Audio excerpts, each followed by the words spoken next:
আজ আমি ছতু রান্না করব, পুরো মাংসের মতো করে। কি বড় বড় ছতু, মাশরুম। এটা ছোট।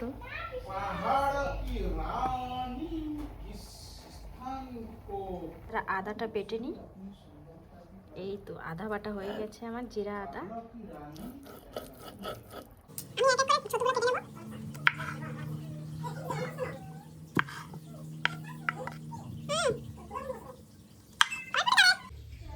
একটা টমেটো কেটে নেব, দুটো আলু কেটে নেব।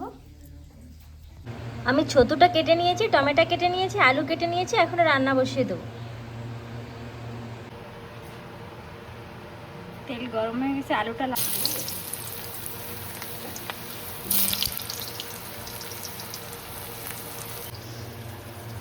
জিরে আদা বাটা, পেঁয়াজ কুচি, রসুন বাটা আর গোটা রসুন বাটা, এই দুটা। আলুটা আমি লাল লাল করে ভেজে নিলাম।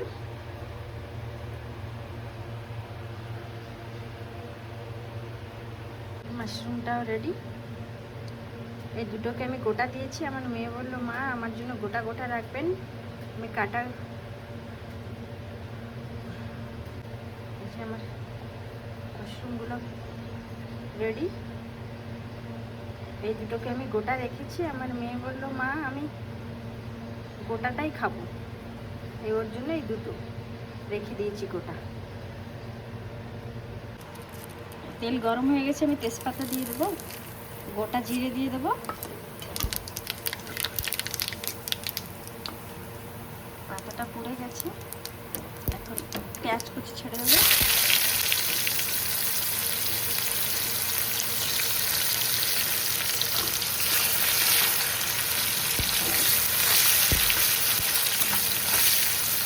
পেঁয়াজটা একটু ভাজাভাজি হয়ে গেলে এখন এই রসুন দিয়ে দেবো, এই গোটা রসুনও দিয়ে দেবো, জিরা আদা বাটা দিয়ে দেবো।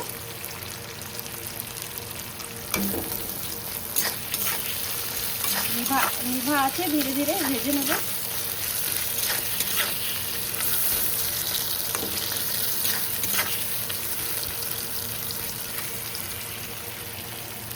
এখন মাশরুমটাও দিয়ে দেবো।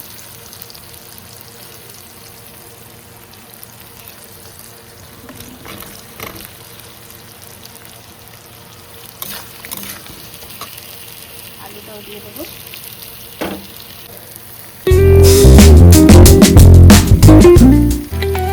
লঙ্কাটাও দিয়ে দেবো।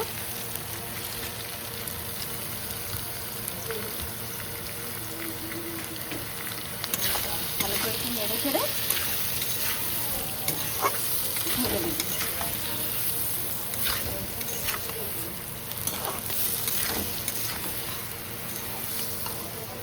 এখন ঢাকনাটা নামিয়ে দেখি কেমন হলো।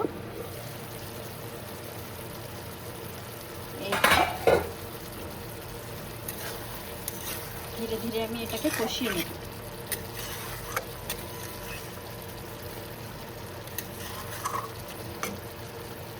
আবার 2 মিনিটের জন্য ঢেকে দেব।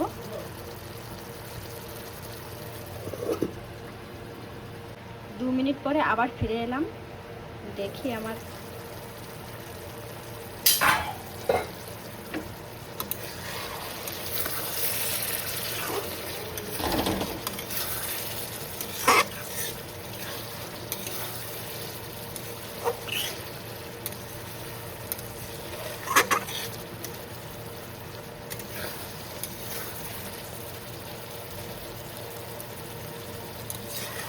আর অল্প সময় কষালে হয়ে যাবে। প্রায় হয়ে এসছে।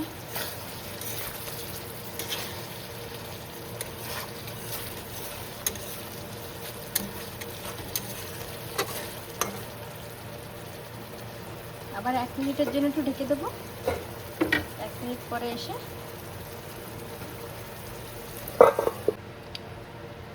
আবার 1 মিনিট পরে ফিরে এলাম। এবার ঢাকনাটা উঠিয়ে দেখি।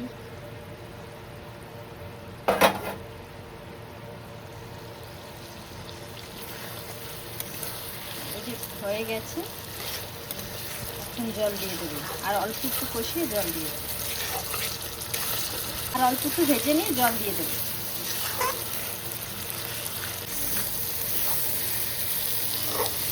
এই হয়ে গেছে, এখন জল দিয়ে দেবো।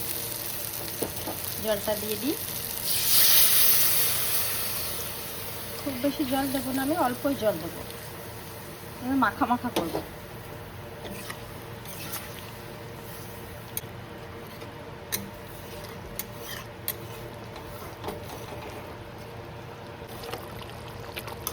এখন আমি গরম মশলাটা বেটে নিই। তরকারি হয়ে গেছে।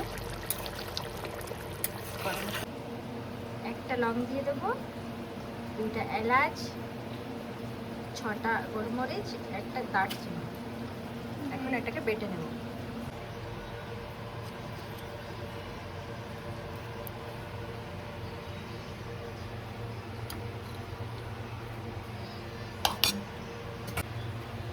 এই যে আমার ছতুর তরকারি রেডি।